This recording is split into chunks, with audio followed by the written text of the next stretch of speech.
Shalom, selamat pagi. Mari kita bangkit berdiri, kita akan mulai ibadah kita dengan doa. Pertolongan kita pada pagi hari ini datangnya dari pihak Allah, Allah yang menciptakan langit dan bumi beserta dengan segala isinya. Allah yang setia, yang tidak pernah meninggalkan pekerjaan tangannya.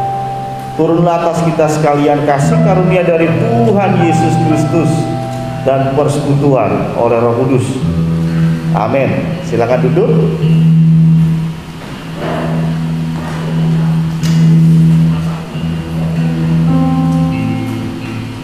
Selamat pagi Bapak Ibu yang terkasih di dalam Tuhan. Shalom.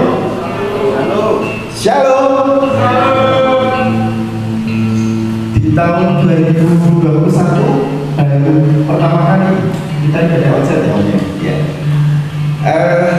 Mungkin belum terlambat meskipun sebulan sudah berlalu ya. Ketika saya ingin mengucapkan sekali lagi selamat tahun baru 2021 ya. Semoga di tahun 2021 ini kita bisa menjalannya dengan penuh bijaksana, penuh kekuatan baru yang daripada Tuhan ya.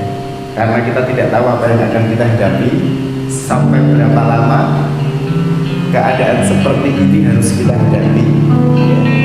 Tetapi percayalah dan teruslah untuk bersyukur bahwa Tuhan selalu ada untuk kita, bahwa kasih-Nya senantiasa memimpin kita, anak-anaknya yang percaya, sehingga dalam keadaan apapun kita akan selalu bisa mengucap syukur, dan mengucap syukur.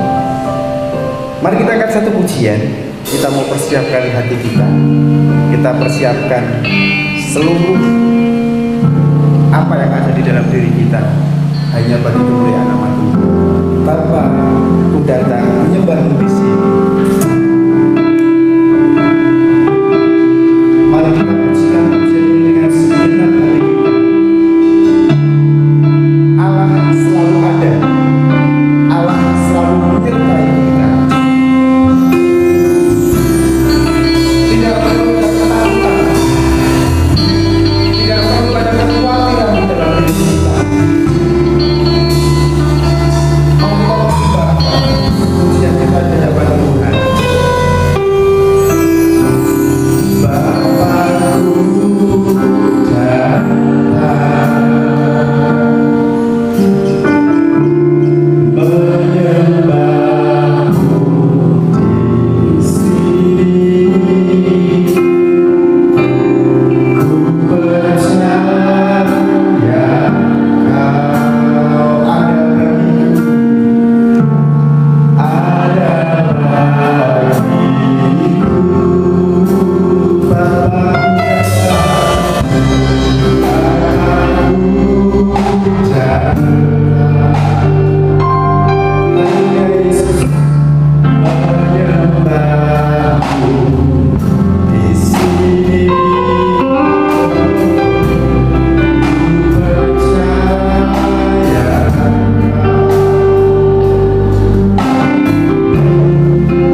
menyediakan waktu buat kami.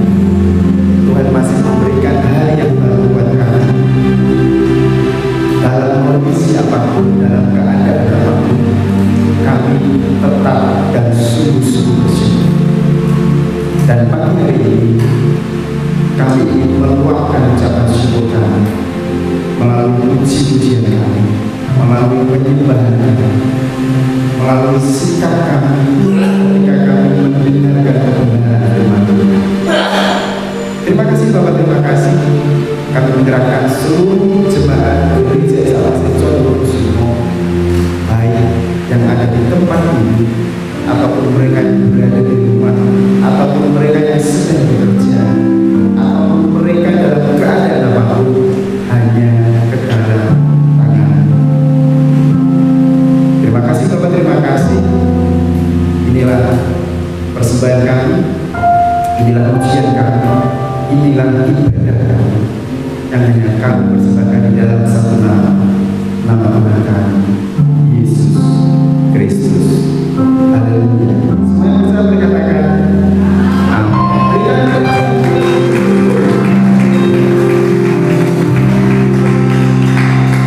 Siapa yang percaya bahwa Allah itu baik? Anda oh luar biasa. Allah itu baik bagi setiap kita. Kasih setianya tidak berubah dari dulu, sekarang, bahkan sampai selama-lamanya. Gak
satu dan satu-satunya Yesus yang sudah mempersembahkan, mengorbankan hidupnya buat kita semua, sehingga kita terbebas dari maut dan ada janji hidup kekal yang boleh kita terima jika kita terus menjaga iman percaya kita.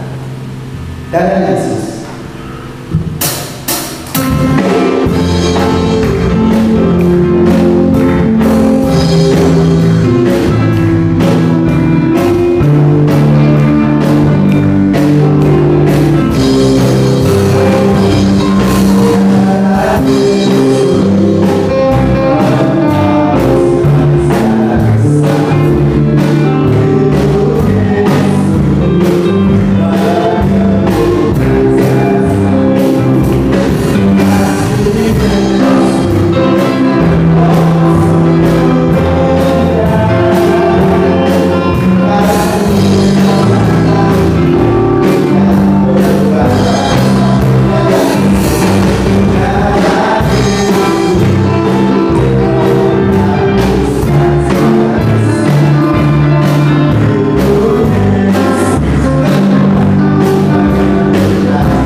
bagaimana warna kehidupan kita.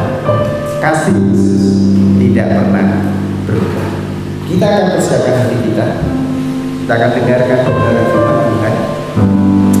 Kubawa kepadamu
kasih Tuhan, karena sebelum kami mempersembahkan hidup kami, Engkau lebih dulu memberikan kami nyawamu. Engkau lebih dahulu memberikan kami yang terbaik. Dan saat ini Tuhan, kami bersyukur kami bisa beribadah di tempat ini. Engkau yang urapi hamba-Mu yang kecil ini sebagai saluran firman Tuhan yang besar, sehingga kami semua yang hadir di gereja pada pagi hari ini maupun kami yang menyaksikan tayangan tunda dari video ini sore hari, Engkau juga yang lawan kami. Engkau yang berikan kami kekuatan sehingga kami tidak akan sama lagi, tetapi kami diubahkan oleh kuasa yang daripada Tuhan. Hanya di dalam nama Tuhan Yesus Kristus kami berdoa. Amin. Ya, shalom. Puji Tuhan. Bagaimana kabarnya? Luar biasa ya Bapak Ibu.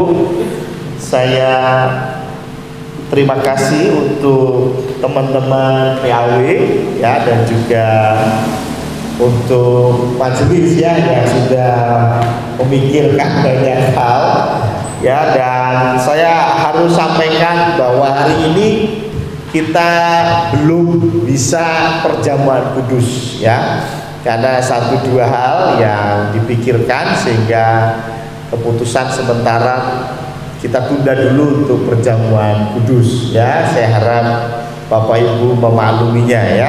Dan hari ini kita mau belajar tentang persembahan ya. Tema untuk bulan Februari ini persembahan. Di bulan lalu kita belajar tentang kasih ya, atau cinta ya. Saya mau tanya, siapa di sini yang merasa memiliki Yesus itu adalah satu keuntungan? Angkat tangan ya. Waduh, mudah juga ya. Iya. Memiliki Yesus itu satu keuntungan. Pertanyaannya adalah, kalau kita jadi milik Yesus, apakah kita juga memberikan keuntungan buat Kristus? Betul ya?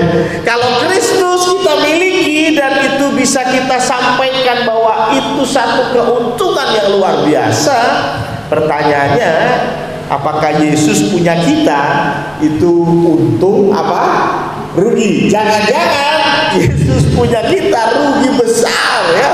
Udah jelek-jelekin nama Tuhan, nggak pernah pelayanan, aduh itu jelek-jelekin itu kerugian yang luar biasa. Nah, karena itu hari ini, bulan ini lebih tepatnya kita belajar persembahan seperti yang saya sudah announce minggu yang lalu, bahwa mengasihi tidak mungkin tidak memberi. Ya, saya ulangi ya, mengasihi tidak mungkin tidak memberi. Tapi memberi bisa tanpa kasih. Ya, ada orang ngamen di depan rumah, jreng, aduh berisik sekali, supaya dia cepat pergi bagaimana? Kasih duit. Kasih duit, dia selesai pergi. Saya mau tanya, ketika Anda memberikan uang kepada pengamen itu jujur, apakah perlu kasih? Yang penting cepat, dia udah cepat pergi kan begitu ya. Artinya apa? Bahwa kita bisa memberi tanpa kasih. Tapi kalau engkau mengasihi, pasti memberi. Nggak mungkin engkau bilang mengasihi tanpa memberi. Jadi kalau di sini ada yang pacaran dan pacarnya nggak pernah ngasih apa-apa, padahal tiap hari ngomongnya I love you. Wah itu tiap hari kalau foto begini. Ya, dimanapun lagi ngapain pasti kalau foto berdua, fotonya gini ya. Iya, tapi nggak pernah memberi ya. Kalau kemana-mana yang bayarin yang cewek pelulu ya, yang cowoknya nggak pernah keluar duit ya. Artinya kasihnya diragukan, betul ya. Sekali lagi, kalau kita punya kasih itu nggak mungkin enggak, kita pasti memberi. Nah, karena itu Di dalam bahasa Indonesia menarik karena dikasih nama persembahan. Menurut Anda, persembahan itu dari kata apa? Sembah. Betul ya? Jadi persembahan itu dari kata sembah. Ini saya bahas bahasa Indonesia ya. Tentu dalam bahasa lain punya arti beda, tetapi menarik bahasa Indonesia. Orang Indonesia itu mengatakan itu persembahan. Jadi satu perwujudan kita menyembah. Betul ya? Sembah. Kenapa bisa begitu? Karena memang persembahan itu sudah ada sejak dunia ada. Persembahan sudah ada sejak manusia ada. Ada yang mau tahu? Ada yang tahu persembahan pertama itu oleh siapa? Kain dan Habil. Kejadian 4 menulis Kain dan Habil memberikan persembahan. Kain dan Habil itu anaknya Adam dan Hawa. Jadi artinya ini sudah sejak mula, sejak pertama manusia ada, persembahan itu sudah ada. Jadi gak heran kalau Indonesia pun, walaupun jujur saya pernah mendengar satu statement yang luar biasa dari Gus Dur bahwa kita ini sebetulnya semua agama itu pendatang di Indonesia ya. Mau Islam, mau Kristen ya, mau Hindu, mau Buddha, itu semua pendatang. Konghucu, Katolik sama ya. Kita semua pendatang. Kenapa kita malah menindas ya? Sudah ada sebelum kita ada. Statement Gus Dur luar biasa. Tapi intinya dari bahasa Indonesia mereka bilang itu sembah, satu bentuk sembah. Karena walaupun orang Indonesia belum kedatangan agama-agama dari luar, mereka sudah belajar tentang persembahan. Artinya itu satu bagian dari cara kita menyembah Tuhan, menyembah Sang Hyang Widi. Nah, ada 3 poin yang kita mau belajar tentang persembahan di dalam Alkitab tentunya. Kalau persembahan dalam konteks luar Alkitab, wah saya nggak bahas pada pagi hari ini. Yang pertama, coba kita perhatikan Roma 12 ayat yang pertama. Roma 12 ayat yang pertama berkata demikian. Karena itu saudara-saudara, demi kemurahan Allah aku menasehatkan kamu supaya kamu mempersembahkan tubuhmu sebagai persembahan yang hidup, yang kudus dan yang berkenan kepada Allah. Itu adalah ibadahmu yang sejati. Jadi yang pertama, kebenaran tentang persembahan. Persembahan itu nggak selalu duit.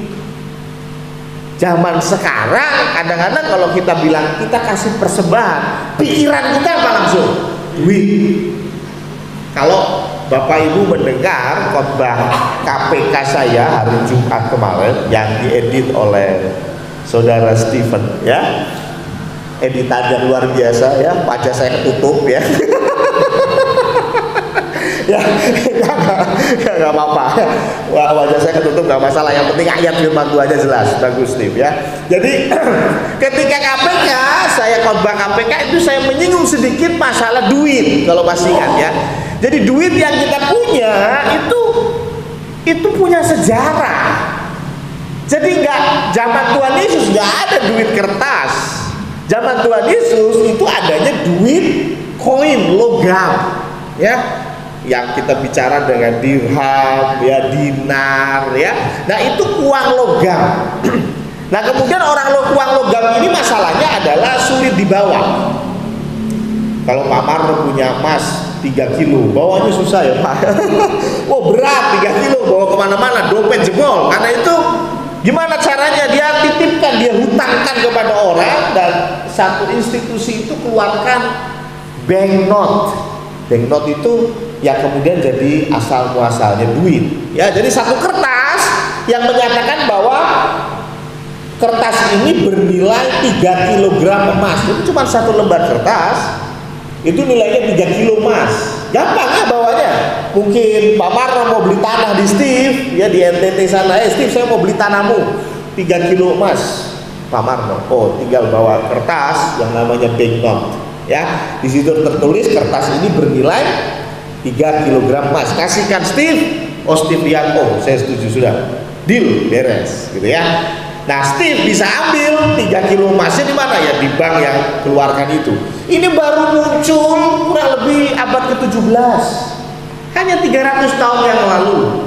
Sebelum itu orang pakai duit koin, sebelum uang koin orang barter. Makanya kalau kita lihat persembahan yang pertama dilakukan oleh Kain dan Habel, bukan mempersembahkan duit, apalagi GoPay, apalagi OVO, nggak ada zaman itu ya.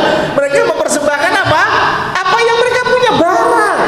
Kalau mereka seorang gembala, ya pasti persembahkan kambing domba. Seorang petani persembahkan hasil bumi, ya artinya barang lah yang dipersembahkan. Maka dari itu nggak heran Roma 12 berkata bahwa supaya kamu mempersembahkan tubuhmu. Bahasa Indonesia masa kini menulis mempersembahkan dirimu. Ya, jadi bukan mempersembahkan tubuh itu bukan tangan kanan saya persembahkan buat Tuhan. Jadi tangan kanan saya ini untuk hal-hal yang baik.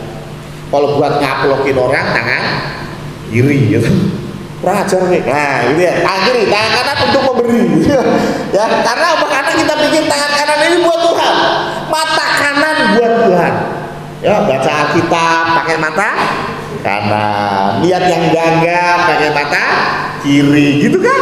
Nggak bisa ya. Tuhan bilang bahwa hidup itu adalah diri. Seluruh diri kita, waktu kita, tenaga kita, pikiran kita, itu yang kita persembahkan, ya.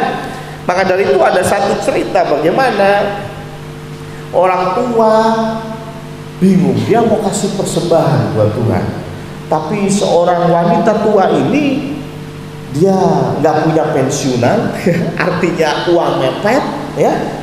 Tapi tenaga juga nggak ada, mau nyanyi buat Tuhan. Lah wong batuk aja males, gitu ya. Waduh, main musik, aduh jarinya udah kaku, nggak bisa main musik seperti Steve begitu, apalagi seperti Febri, ya. Main gitar, toeng, wih mantap ya, nggak bisa karena sudah sepuh. Dia tanya Pak Pendeta, saya mau kasih persembahan buat Tuhan, apa yang bisa saya lakukan? Pak Pendeta itu tanya, ibu bisa senyum nggak? Bisa. Coba senyum. Oh senyumnya ini belum pakai masker ya. Kalau pakai masker senyum nggak ada bedanya ya. Senyumnya indah banget. Kemudian Pak Pendeta ini bilang, ya sudah, ibu saya kasih tugas penerima tamu. Setiap tamu yang datang kasih senyum yang paling cantik buat tamu. Wah, saya mau tanya, sudah kasih persembahan? Sudah. Jadi persembahan itu nggak harus duit, sekali lagi. Apapun yang kau miliki, persembahkan kepada Tuhan. Makanya kalau tadi saya bilang ada pacar yang nggak pernah beliin, nggak pernah ngasih duit, gitu ya. Semua minta dibayarin, pulsa minta dibeliin. Kalau dia nggak punya duit nggak apa-apa. Ya kalau dia nggak punya duit nggak apa-apa. Tapi kalau dia punya duit dan dia pelit, nah itu. Pelit itu nggak make sense sama cinta. Setuju? Ya, kalau memang nggak punya duit, ya mungkin ya Pak Aris udah masa lalu, dulu saya itu pacaran, ya belum punya duit Pak Pendeta ya, kemana-mana puasa, doa puasa ya, saya jemput itu pakai sepeda. Sepeda itulah persembahan, betul ya? Dengan keringat bercucuran ngontel itu hanya untuk wakuncar. Masih ingat wakuncar? Anak muda nggak tahu ya wakuncar ya, waktu kunjung pacar. Wah rumahnya jauh, naik sepeda kehujanan, bledek banjir, tetap datang. Nah itu juga bagian dari persembahan. Apa yang bisa kita persembahkan? Banyak. Tidak ada satupun yang bilang hari ini Saya nggak punya apa-apa untuk Tuhan. Salah. Engkau punya banyak hal untuk Tuhan. Kalaupun engkau nggak bisa senyum kayak ibu tadi, engkau bisa tutup mata dan berdoa kan? Ya. Doakan satu-satu jemaat. Ya. Kemarin heboh sekali karena ada banjir yang mengepung Semarang. Ya. Puji Tuhan, Steve sudah sampai Semarang. Ya. Jadi bisa bantuin Kosek. Maksudnya itu ya. Waduh, banjir di beberapa tempat, bahkan yang tidak terpikirkan pun banjir. Ada orang-orang yang tinggalnya di dataran tinggi juga banjir. Saya heran. Wow, mujizat. Rupanya air bisa lewat kisi-kisi gitu ya, rembes gitu ya. Wah, sampai banjir. Jadi artinya kemarin kita sebetulnya bisa juga memberikan persembahan kepada saudara-saudara kita, memberi kepada saudara-saudara kita. Mungkin nggak bisa ya membetulkan tembok, betulin atap yang runtuh, tapi apa yang bisa kita lakukan, kita lakukan. Sama halnya dengan Tuhan, apa yang kita punya bisa kita berikan. Gak mungkin kita gak punya apa-apa. Tuhan pasti memberikan kita sesuatu untuk bisa kita persembahkan. Itu yang pertama. Persembahan tidak selalu berwujud uang. Yang kedua, saya ambil dari kisah Markus 12 ayat 41 sampai 44 kalau nggak salah. Ini bicara tentang persembahan. Pas banget. Markus 12 ayat 41, demikian firman Tuhan. Pada suatu kali Yesus duduk menghadapi peti persembahan dan memperhatikan bagaimana orang banyak memasukkan uang ke dalam peti itu. Saya yakin sudah pernah dengar kisah ini ya. Banyak orang kaya memberi jumlah yang besar. Waduh, orang kaya. Ingat zaman Yesus itu duitnya koin. Gak ada kertas, gak ada cek, gak ada e-money. Mereka pakai koin. Jadi kalau dimasukin ke kotak itu bunyinya gemerincing gitu ya, kelontrang gitu ya. Waduh, mantap ya. Lalu datanglah seorang janda yang miskin, udah janda miskin ya, dan ia memasukkan 2 peser, yaitu 1 duit. 2 peser ini sepiro ya. Jadi 2 peser itu bahasa Yunaninya nih, Steve ahli bahasa Yunani, yaitu lepton ya. Dan menurut buku yang saya baca, lepton itu nilainya seberapa sih? Atau peser itu? Jadi 1 dinar mata uang sana ya. Jadi jangan disamain dengan sekarang ya.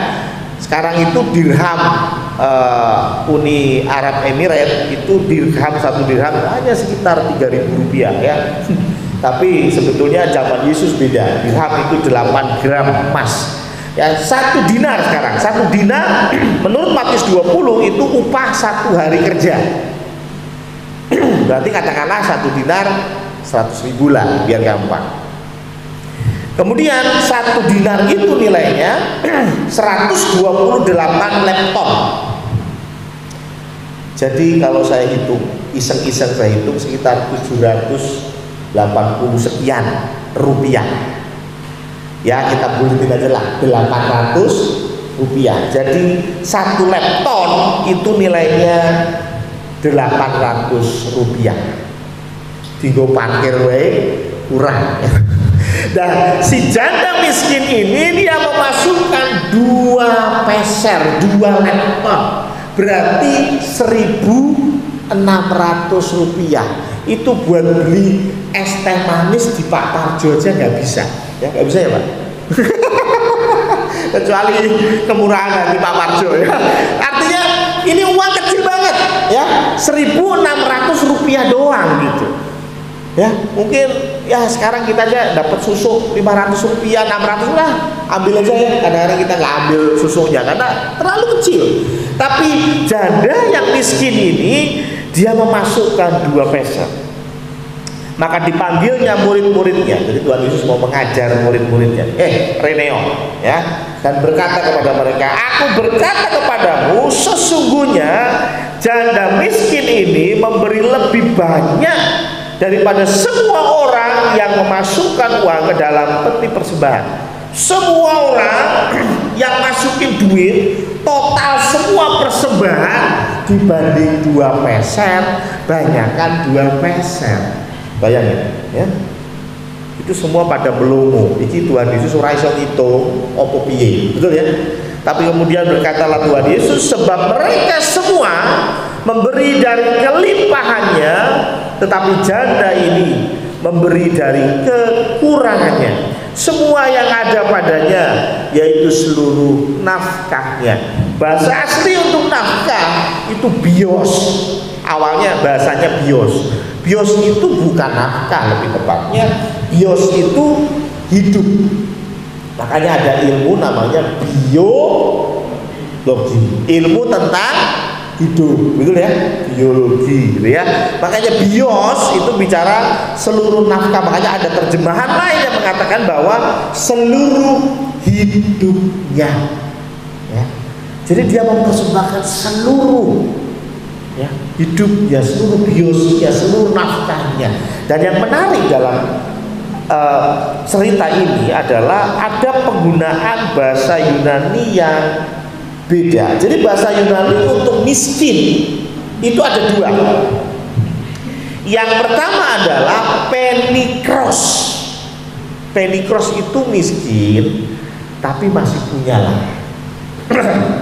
Ya, aku kira gue apa-apa, cuman punya motor butun sama apa? Bantal 2, berarti masih punya kan? Itu namanya penikros. Miskin sih, tapi masih punya lah. Ya omah raketang elek-elekan sing duwi, ngono maksudnya ya.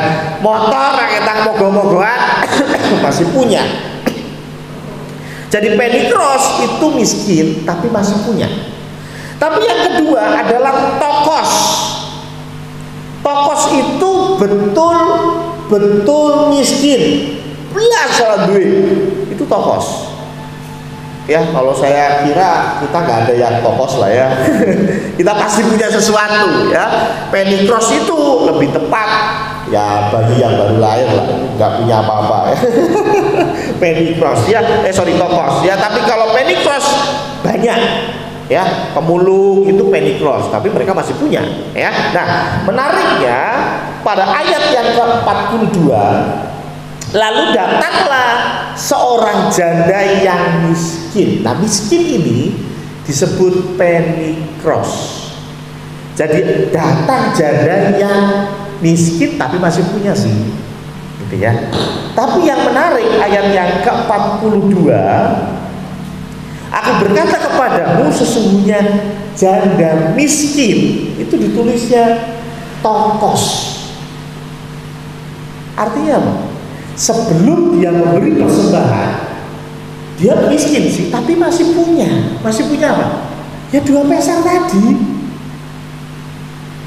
Tapi begitu dia masukkan 2 peser itu di kotak persembahan, Tuhan Yesus bilang dia tokos. Wis ora duwe opo-opo. Bayangin, ini persembahan yang besar menurut Tuhan. Bukan masalah jumlah. Pak Pendeta, saya cuma punya uang 1.000 rupiah. Ketika itu kau persembahkan karena kau begitu cinta akan Tuhan, itu menjadi persembahan yang besar. Coba bayangin kalau kita jagain, kita cuma punya duit 1.600, tok til, selesai, gak ada yang lain. Cuma punya uang 1.600 dan engkau persembahkan semua kepada Allah. Iya perasaan. Ya. Aduh, nggak bisa bayangin Pak Pendeta. Sama saya juga. Ya. Pasti, aduh ada. Di samping perasaan sukacita bisa memberi, tapi ada hati yang, aduh Tuhan, yang memberikan semuanya. Dan itulah persembahan Allah untuk kita. Kalau Allah ngasih kita duit, saya mau tanya, kira-kira bahasa Jawanya Allah memberikannya dengan gergel ya. Kalau Allah kasih kita duit, enggak lah, oh duitnya Allah lebih banyak, itu kalau diberi Tuhan minta 1 miliar, 1 ton, ya gitu lah ya itu, karena kecil buat Tuhan, itu ringan ya. Kalau sakit sembuh. Stephen berdoa sama Tuhan, Tuhan 1 bulan Tuhan saya naik turun ya suhunya ya, naik turun panas dingin gitu ya, dibilang kulkas enggak, dibilang dispenser enggak, aduh salah ya, semuanya bingung, sakit apa saya, Tuhan sembuhkan saya. Kalau Tuhan beri Stephen kesembuhan, kira-kira Tuhan memberinya dengan gergel ya orang, dengan hati yang penuh dengan pengorbanan? Enggak, kecil mah gampang ya, mau ganti wajah Tuhan bisa ya. Tidak masalah buat Tuhan, itu nggak perlu operasi plastik ya, mau sehat walafiat, mau badannya steril kayak siapa, Febri, wah, oh gampang, ringan. Tahu nggak persembahan Tuhan yang bikin hati Tuhan bahkan gergel? Ketika dia memberikan anaknya yang tunggal. Loh, itu Tuhan kasih contoh. Ini loh persembahan yang terbaik. Kalau saya kasih kamu duit, saya nggak gergel. Kalau Tuhan bisa bilang, saya kasih kamu jabatan, saya nggak gergel. Tapi ketika saya memberikan anak saya yang tunggal, yang kasihi, itulah mengapa Abraham dibuat merasakan hati Bapa ketika Abraham mau menyembelih Ishak anak. Itu persembahan yang luar biasa. Maka dari itu janda miskin ini mengingatkan kita kepada hatinya Tuhan ketika Tuhan memberikan anaknya yang tunggal, yang harusnya kita rayakan dengan perjamuan kudus, tapi karena kondisi yang ada di skip dulu perjamuan kudus. Tapi ini mengingatkan kita bahwa ketika kita mempersembahkan bukan perkara besar atau kecil, tetapi bagaimana hati kita mempersembahkannya. Apakah dengan segenap hati atau cuman buka dompet cari yang paling besar lah, berarti lah kecil ya. Bukan dompet ada 100.000, 50.000, 20.000, 10.000. Yang mana yang kau beri? Salah. Pergi ke depan 10.000 tukerin sama yang 2.000. Itu parah ya. Artinya apa? Ketika bukan jumlah, sekali lagi bukan jumlah, tetapi persembahan yang betul-betul menggerakkan hatimu, gergel gitu loh. Itu persembahan yang luar biasa. Ketika engkau pergi ke gereja, ya, merendahkan diri di hadapan Tuhan, Anda naik Alphard, ada sopirnya, ya, adem, nyaman. Saya bilang, ya semua orang belum bisa. Tapi ketika engkau jalan kaki dari rumah 5 km jalan kaki dari rumah untuk ke tempat ini untuk beribadah, saya mau bilang itu mantap. Sampai ke gereja katanya dicincin, loh kenapa Pak? Kebanjiran. Coba. Mantap. Kalau naik Alphard nah biasa. Ya. Ada supirnya lagi, ya mantap ya. Supirnya namanya Aldo lagi, doang berangkat.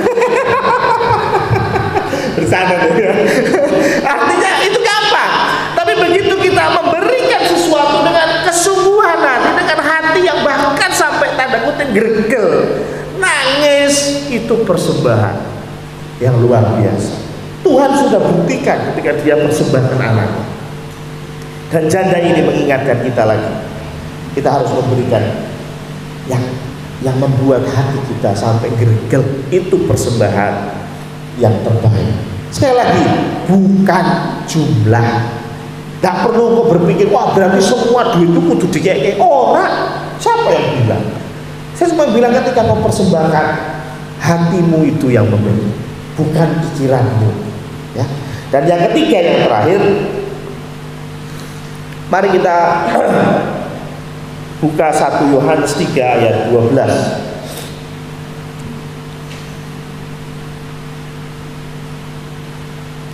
1 Yohanes 3 ayat ke berapa tadi? Kenapa saya lupa? 1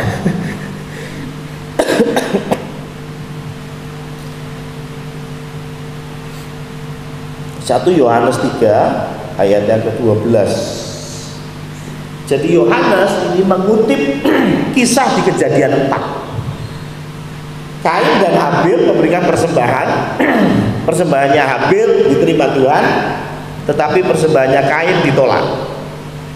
Ya, alasannya kenapa? Ya, ada yang bilang, alasannya karena Habil kasihnya darah, Kain kasihnya bukan darah. Korban itu harus darah. Ya, dalam konteks korban penebusan dosa masuk, karena memang harus darah. Tapi dalam konteks persembahan, rupanya ayat 12 ini menjawab, bukan seperti Kain yang berasal dari si jahat dan yang membunuh adiknya. Berarti Kain itu bukan membunuh jadi jahat, tapi karena jahat dia membunuh. Bingung? Enggak ya? Jadi Kain itu karena jahat, ini jelas ayatnya ya, yang berasal dari si jahat dan yang setelah itu membunuh adiknya. Jadi artinya Kain itu memang sudah jahat, dan karena jahat persembahannya tidak diterima. Ayat lain, coba kita buka Amsal 21 ayat 27. Mana? Amsal 21 ayat 27 ya. Amsal 21 ayat 27 berkata Amsal 21 ayat 27 berkata, korban orang fasik adalah kekejian, lebih-lebih kalau dipersembahkan dengan maksud jahat. Jadi kalau dipersembahkan dengan maksud baik pun, kalau yang memberi adalah orang fasik, kekejian. Maksudnya begitu. Korban orang fasik adalah kekejian, titik. Opo meneh kan gitu ya. Jadi artinya kalau orang fasik yang memberi, Tuhan nggak mau terima persembahan. Coba satu lagi ayat. Matius 5 ayat 23 24. Ini aplikasinya yang Tuhan Yesus ajarkan. Matius 5 ayat 23 24 ini bicara tentang jangan sebut saudaramu kafir, itu yang Tuhan Yesus bilang. Sebab itu jika engkau mempersembahkan persembahanmu di atas mezbah dan engkau teringat akan sesuatu yang ada dalam hati saudaramu terhadap engkau, ayat 24, tinggalkanlah persembahanmu di depan mezbah itu dan pergilah berdamai dahulu dengan saudaramu, lalu kembali untuk mempersembahkan persembahanmu itu. Pertanyaannya, kenapa sih kalau kita ada masalah dengan saudara kita, Tuhan bilang apa? Ojo diterusno, persembahannya jangan dilanjut, tinggal dulu di situ, pergi beresin, sudah beres balik lagi baru persembahkan. Kalau ini kita berandai-andai, kalau orang itu gak mau berdamai dan dia tetap mempersembahkan, apa yang terjadi? Imam-imam pasti menerima. Betul ya? Imam besar pasti menerima. Kalau zaman sekarang berarti pendeta pasti menerima, majelis pasti menerima, gitu masukin rapat jemaat pasti. Cuman maaf ya, Tuhan tidak menerima. Ya, rupanya dari 3 contoh tadi kesimpulannya apa? Tuhan lebih melihat pemberi daripada pemberian. Saya ulangi ya, Tuhan lebih melihat pemberi daripada pemberian. Ada seorang wanita dikasih sama kekasihnya kalung dengan liontin. Wah, seneng gak? Seneng. Dia pakai, terus tiba-tiba bosnya beliin dia kalung yang lebih besar. Si wanita ini kira-kira lebih suka pakai kalung yang mana? Yang dari kekasihnya, yang kecil, yang sederhana, atau dari bosnya yang jauh lebih gede? Saya kira kalau wanita ini wanita yang baik-baik, dia pasti lebih suka kalung yang dari kekasihnya. Bukan perkara mahalan mana, betul ya?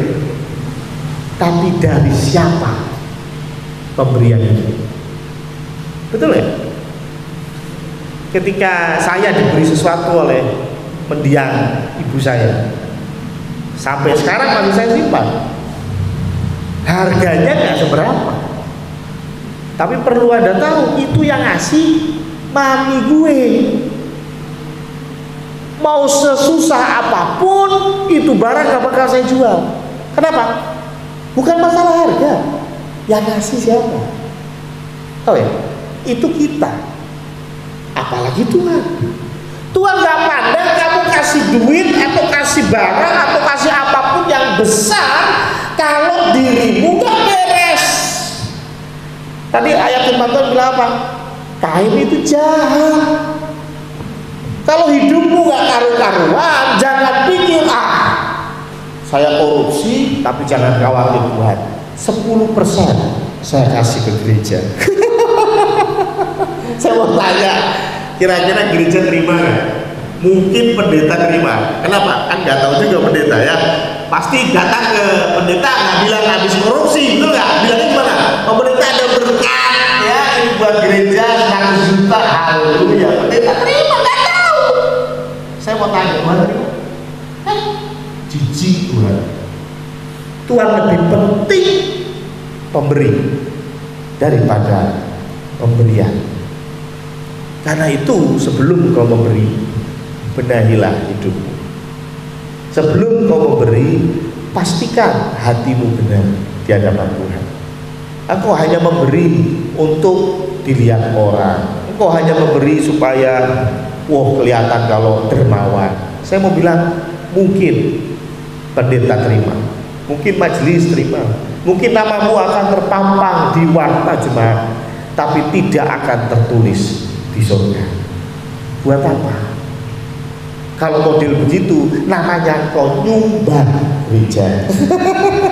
Bukan persembahan. Ketika kau mau memberikan persembahan, walaupun sedikit, walaupun kecil, saya merevisi sedikit. Kadang-kadang kita sukanya nyanyinya loh. Persembahan kami sedikit sekali. Ya, persembahan kami, terus sedikit sekali. Astaga ya, diparahnya aja.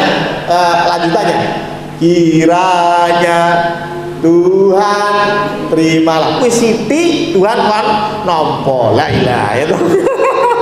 Ini lagu sebetulnya salah konsep kalau kita paham hanya sedikit. Sebetulnya maksud lagu ini, persembahan kita itu sedikit dibanding persembahan Tuhan untuk kita. Maksudnya begitu. Apa yang kita berikan kepada Tuhan itu sedikit dibanding apa yang Tuhan berikan buat kita. Engkau punya 1 triliun, engkau persembahkan kepada Tuhan. Walaupun awalnya punya rencana mau nutup utangnya Bu Susi ya, 1 triliun ya. Tapi engkau persembahan buat Tuhan, itu maaf ya, itu tetap sedikit sekali dibanding apa yang Tuhan sudah berikan. Maksudnya begitu ya. Tapi kembali ke konsep tadi, jadi ketika kita mau mempersembahkan kepada Tuhan, jangan berpikir selalu duit ya. Ada satu cerita ya, maklum lah 1 bulan gak khotbah ya. Ada satu cerita bagaimana seorang ada KKR begitu di gereja. Oh, KKR luar biasa. Dan ketika di KKR itu ditegaskan oleh pendetanya, oh kita harus memberikan persembahan kepada Tuhan. Kita mau membangun bait Allah, kita persembahkan, kita janji iman. Wah, mantap ya. Semua jemaat tulis, Bu Brenda tulis, saya siap kasih semen 5 sak. Nah, pas umum saya pasir 1 truk. Wah, itu Pak Parno tulis lagi, saya cat 10 kilo. Wah, semua tulis janji iman. Nah, setelah itu dihitung sama bendahara gereja. Ketika dihitung ada satu pemuda diam aja. Ditanya, gimana? Mas, ngapain kok berdiri di situ diam aja? Dia bilang, Ibu, saya ingin memberikan persembahan buat Tuhan, tapi saya nggak punya apa-apa. Yang saya punya tenaga saya. Maka dari itu saya tunggu di sini untuk dihitung. Tulislah bahwa saya mempersembahkan tenaga saya.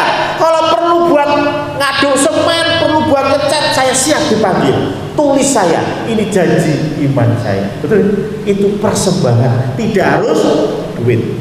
Dan yang kedua tadi, bahwa pastikan hatimu memberi dengan kesungguhan. Dan yang ketiga, pandangilah dan perhatikan hidupmu. Jangan sampai engkau sudah memberikan kepada Tuhan, tapi Tuhan tolak karena hidupmu tidak beres. Tuhan memberkati. Mari kita tundukkan kepala, kita berdoa. Tuhan Allah Bapa kami, terima kasih Tuhan karena kembali kami belajar tentang persembahan. Kami yakin dan percaya Engkau sudah memberikan contoh yang luar biasa bagaimana Engkau memberikan kepada kami, mengorbankan kepada kami satu hal yang paling baik, paling berharga. Dan karena itu Tuhan, kami mau belajar untuk memberikan persembahan yang benar di hadapan Tuhan. Mampukan kami Tuhan sehingga kami tetap bisa memberikan persembahan sesuai dengan apa yang Tuhan rindukan. Dan ini adalah wujud dari kasih kami, dari cinta kami kepada Engkau. Terima kasih Tuhan, terima kasih yang kamu sudah selesai berbicara. Tetapi kami yakin bahwa Roh Kudus terus bekerja di hati kami masing-masing. Hanya di dalam nama Tuhan Yesus Kristus kami berdoa dan mengucap syukur. Amin. Untuk firman Tuhan yang sudah kita dengar pada pagi ini, karena itu boleh membangun karakter kita sebagai anak-anak Tuhan untuk kita belajar memberi persembahan yang baik dan benar di hadapan Tuhan. Bapak Ibu, saudara-saudara terkasih, kita akan menaikkan doa-doa syafaat kita kepada Tuhan. Mari kita akan tundukkan kepala, kita akan pusatkan hati dan pikiran kita hanya kepada Tuhan. Sebab dialah satu-satunya penolong kita di tengah-tengah keadaan ini, saudara. Mari kita akan berdoa. Haleluya. Haleluya.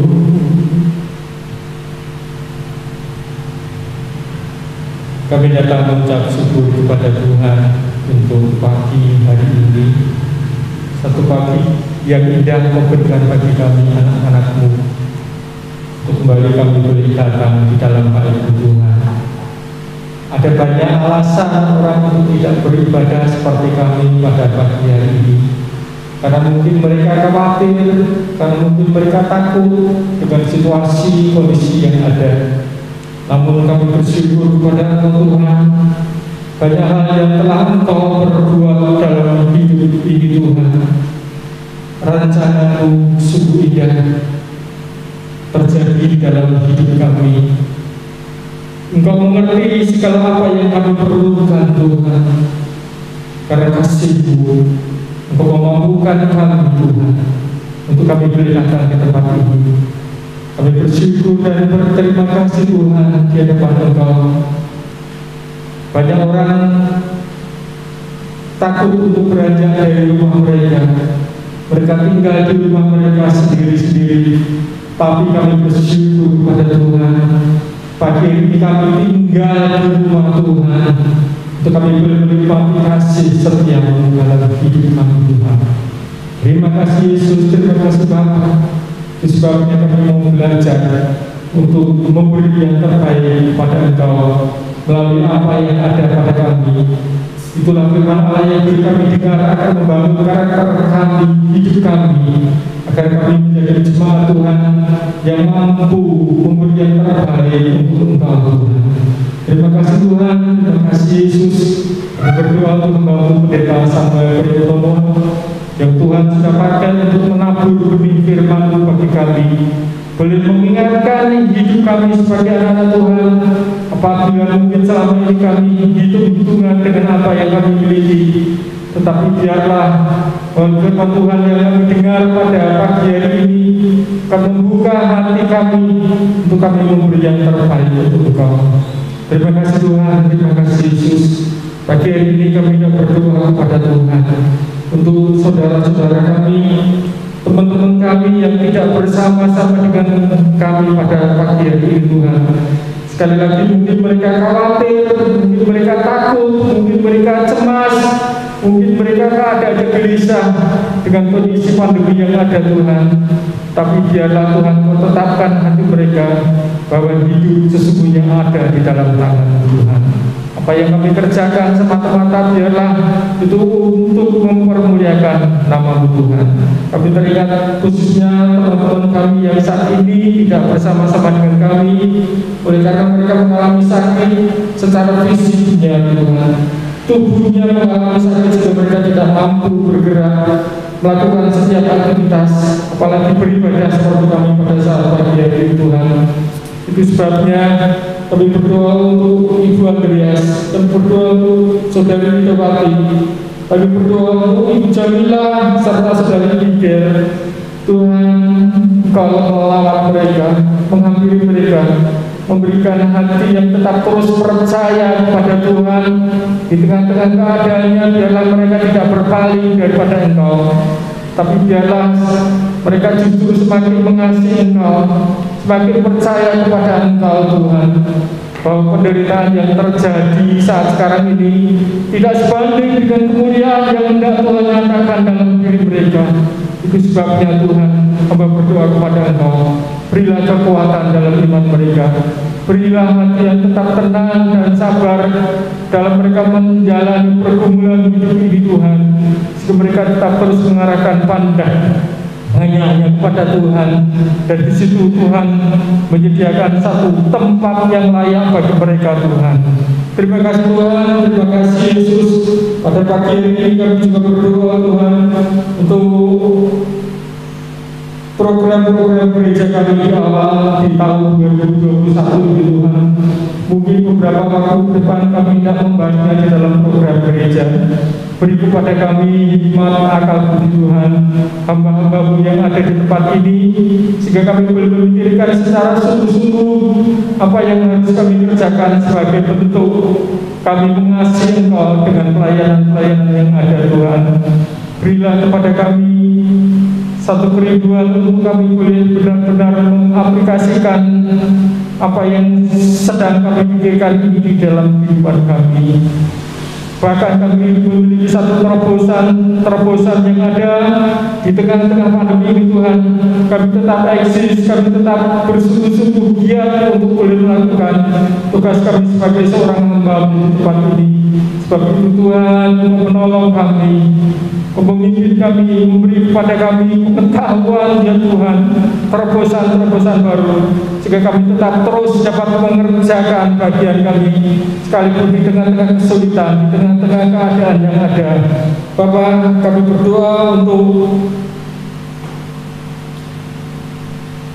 pemilihan majelis pada periode tahun ini yang segera akan berakhir.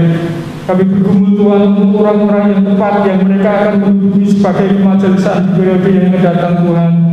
Biarlah Engkau beri kepada kami Tuhan bimbingan tuntunanmu, sehingga kami boleh mempersiapkan para majelis-majelis ini Tuhan, untuk boleh ambil bagian di dalam pelayanan di gereja ini, membantu gembala jemaat kami melaksanakan liturgi ibadah-ibadah yang boleh kami laksanakan Tuhan.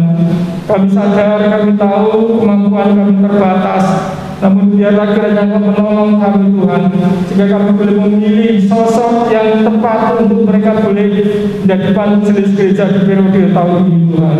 Kami juga menyerahkan untuk program-program yang selanjutnya, biarlah Tuhan menolong dan memimpin setiap kami, sehingga kami boleh dapat mempersiapkan program pelayanan yang terbaik di tahun 2021 ini Tuhan. Kami bersyukur untuk tahun 2020 banyak hal yang telah kami perbuat bersama-sama dengan Engkau. Kau sudah menolong kami, membimbing kami, menuntun kami.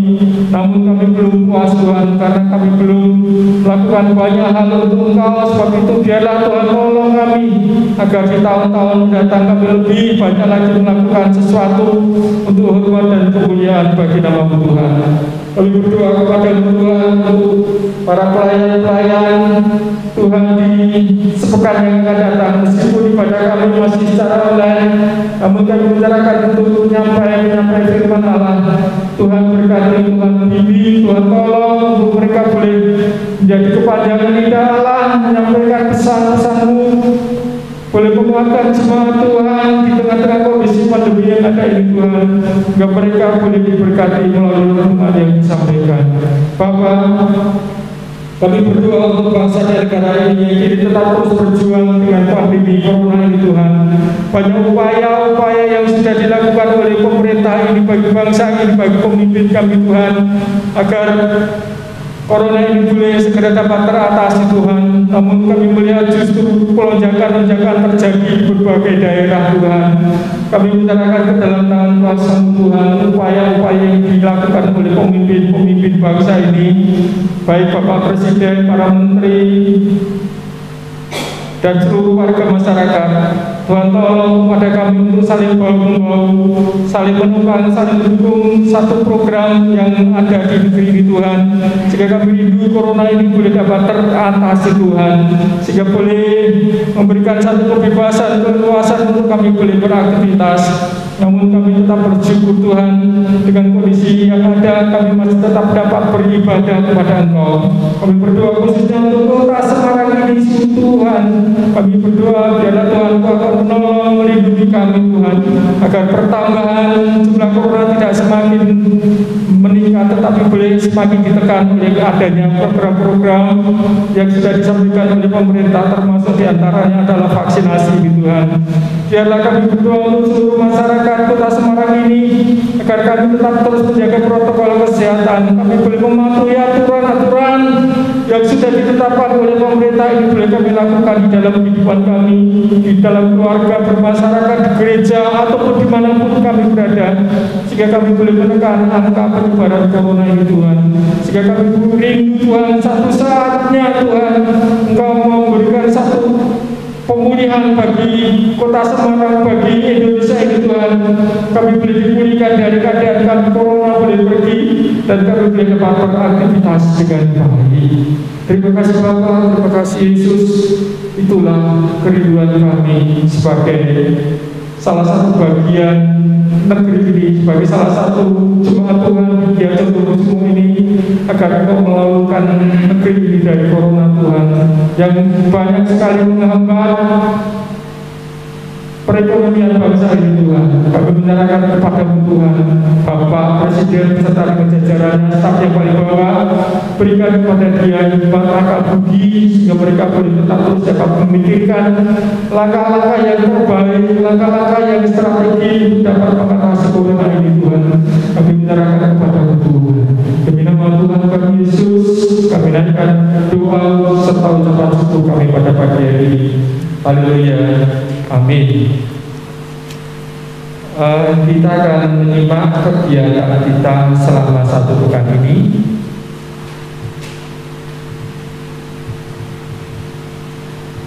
Untuk ibadah Joy Kingdom masih diliburkan, Gereja juga diliburkan. Hari Selasa diadakan persekutuan doa secara offline, di mana petugas adalah Penatua Paulus Sumarno. Hari Rabu PWK diliburkan. Hari Kamis Persekutuan Pria Kristen online, firman Tuhan Saudara Stephen Roberto. Hari Jumat KPK secara online, firman Tuhan disampaikan Pendeta Samuel Priyotomo. Hari Sabtu Persekutuan 2 pagi juga online, firman Tuhan Saudara Stephen Roberto. Untuk tugas minggu depan tanggal 14 Februari 2021 pukul 6:30 pagi, petugasnya adalah sebagai berikut. Asar Bapak Ibu Adi Budi, ujian Novita, SID Saudari Agina, firman Tuhan Pendeta Samuel Priyotomo, pengumuman dan doa diakan Februari Kristiana, musik Bapak Eko, Saudara Aldo, dan Saudara Stephen. Warta khusus yang perlu mendapat perhatian kita, kami menginformasikan kepada seluruh jemaat bahwa ibadah Gia Condongkusumo akan dilaksanakan secara offline mulai 7 Februari atau hari ini pada pukul 7 pagi. Untuk sementara waktu ibadah akan dilaksanakan 1 kali saja, sehingga ibadah sore digabung dengan ibadah pagi. Jadi mulai Februari ini ibadah dilaksanakan sekali saja pagi, sorenya digabung dengan ibadah pagi.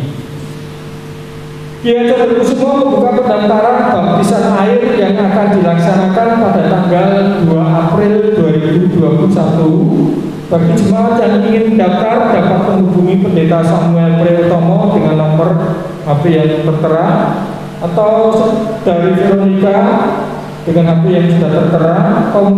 Kategorisasi akan dimulai hari ini, Minggu 7 Februari setelah ibadah pagi. Kalau ada bisa langsung mendaftarkan kepada Pak Pendeta ataupun dari Vero. Yang ketiga, Gia Condongkusumo membuka kesempatan bagi jemaat yang ingin melayani dalam kematian JA 50 2021. Pendaftaran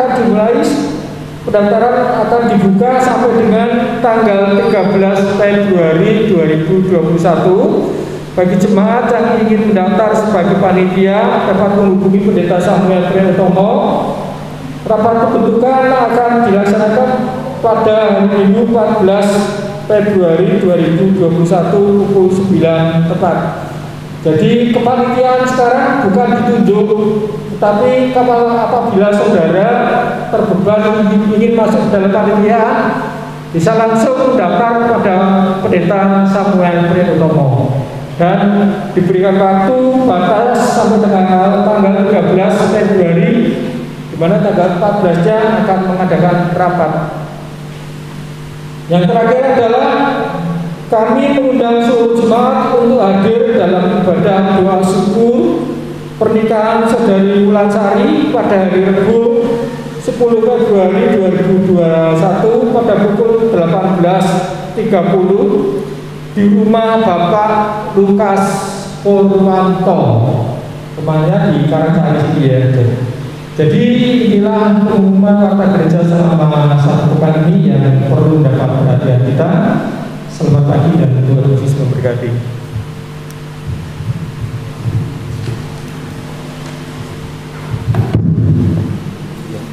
Terima kasih Penatua Sumarto yang sudah memberikan pengumuman. Ya, saya mempertegas saja.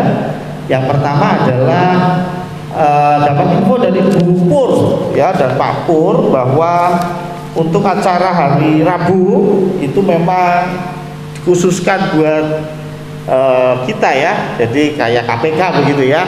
Nah, Wulan ini menikah dengan Saudara Anggi ya, pemberkatan nikahnya tanggal 13 Februari hari Sabtu ya. Karena itu Bu Pur mengundang kita semua untuk bisa hadir tanggal 10 jam 18.30. Tapi kalau ada yang berhalangan, Bu Pur juga membuka karena hari Kamis kayaknya buat kampung ya, mungkin ya. Jadi hari Kamis kalau mau datang bisa jam 1 siang. Kalau hari Kamisnya jam 1 siang. Hari Rabunya jam setengah 7 malam kayak KPK.